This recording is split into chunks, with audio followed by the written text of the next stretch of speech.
Hayyikum bitahiyatil islamiyah, tahiyatul mubarakah, tahiyatu ahlil jinan. Assalamualaikum warahmatullahi ta'ala wabarakatuh.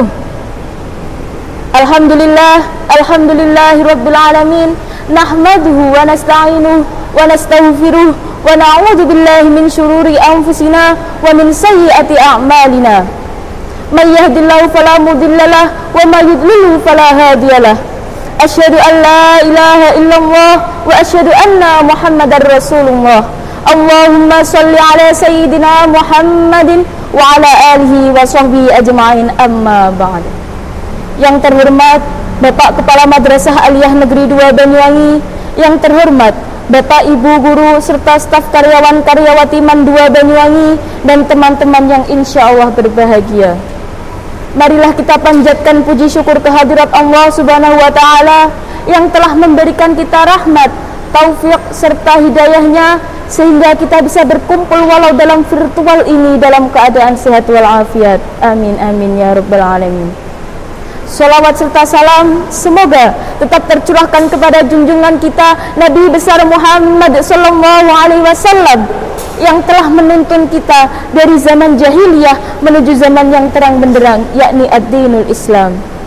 Hadirin yang saya hormati, ilmu itu zatnya sendiri sudah mulia. Jadi hakikatnya ilmu adalah mulia. Mengapa demikian? Karena ilmu lawannya kebodohan. Karena apa? Ilmu lawannya kebodohan. Maka belajarlah tanpa pilih-pilih guru. Pelajarilah materi yang terjangkau, maka pelajarilah itu. Kata itu teorinya Imam Ghazali. Tetapi dahulukan pengetahuan yang utama, dan pengetahuan yang utama adalah pengetahuan tentang ketuhanan, pengetahuan tentang ketauhidan, pengetahuan tentang keesaan. Maka objek ilmu yang paling utama adalah Allah Subhanahu wa ta'ala. Jalannya lewat apa? Katanya Imam Ghazali, wadahnya jiwa, wadahnya ilmu adalah jiwa. Jadi makanannya jiwa adalah ilmu. Orang yang tidak memiliki ilmu berarti tidak memberi makan kepada jiwanya. Sedangkan fisik kita makanannya adalah makanan-makanan yang seperti biasa, tetapi jiwa kita makanannya adalah ilmu. Jadi hari ini tradisikan sibuk untuk mencari ilmu, bukan sibuk untuk mencari geger dengan orang lain, bukan sibuk mengurusi orang lain, bukan sibuk memberi saingan, bukan sibuk mencari saingan-saingan, dan bukan sibuk mengurusi hoax. Jadi ciri manusia pada saat ini itu apa?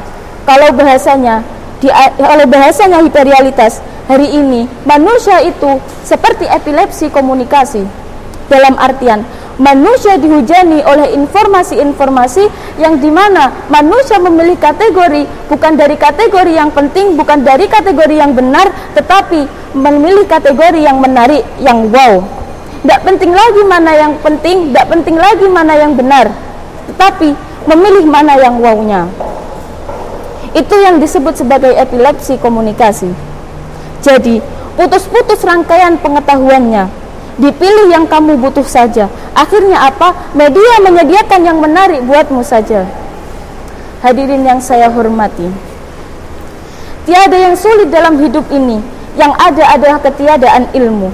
Kalau ada ilmunya, hidupnya pasti akan senang, hidupnya pasti akan mudah, hidupnya pasti akan tenang dan tentram. Mengapa hidupmu susah? Karena kamu tidak mempunyai ilmu. Mengapa hidupmu bingung? Karena kamu tidak mempunyai ilmu. Mengapa hidupmu ribet? Karena kamu tidak mempunyai ilmu. Jadi, orang yang memiliki ilmu adalah orang yang mulia.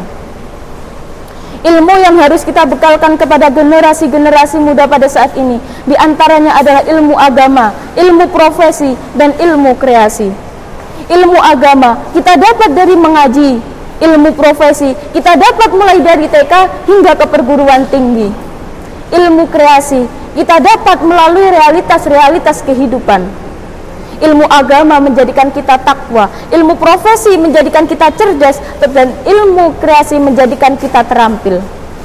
Ilmu agama menghidupkan hati yang sensitif, ilmu profesi menghidupkan otak, dan ilmu kreasi menghidupkan otot.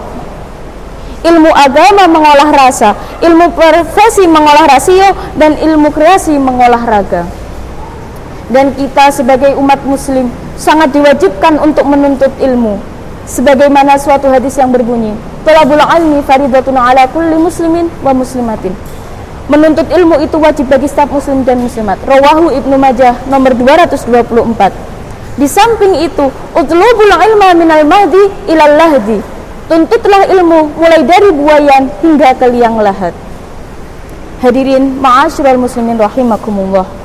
Orang yang memiliki ilmu akan diangkat derajatnya oleh Allah Subhanahu wa taala beberapa lebih tinggi daripada orang yang tidak memiliki ilmu. Itu berarti orang yang memiliki ilmu sangat mulia daripada orang yang tidak memiliki ilmu. Sebagaimana Allah Subhanahu wa taala berfirman dalam Quran surah Al-Mujadalah ayat 11. Bismillahirrahmanirrahim. Ya ayyuhalladzina amanu idza qila lakum tafassahu fil majalisi fafsahu yafsahillahu lakum wa idza qila anshuzu fanshuzu yarfa'illahu alladzina amanu minkum walladzina utul ilma darajat wallahu bima ta'maluna khabir.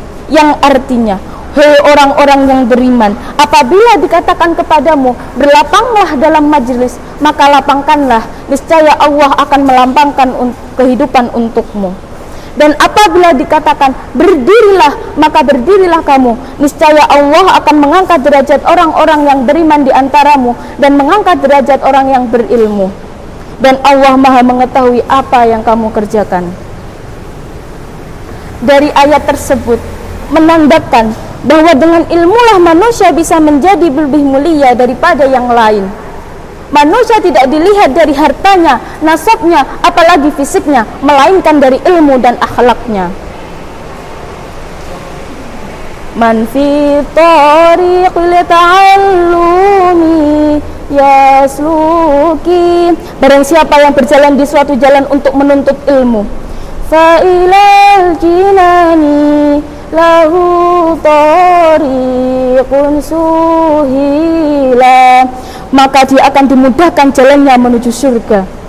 Wa malaiku tab'ul janaha lahu idza, dan ketika itu malaikat meletakkan sayap untuknya. Yas'aridun bimaramihi mutaqabbalan, dia akan gembira karena tercapainya cita-cita. Hadirin yang saya hormati, marilah kita bersama-sama menuntut ilmu, karena menuntut ilmu tidak akan ada batasnya sampai kita meninggal dunia. Dan apabila kita memiliki ilmu, maka amalkanlah ilmu kepada saudara-saudara kita. Al-ilmu bila amalin kasyajarin bila samarin. Ilmu tanpa amal bagaikan pohon tak berbuah. Demikian yang dapat saya sampaikan. Apabila ada kesalahan dalam bertutur kata, saya mohon maaf yang sebesar-besarnya. Akhirul kalam, hadanallahu wa iyyakum ajma'in. Wassalamualaikum warahmatullahi ta'ala wabarakatuh.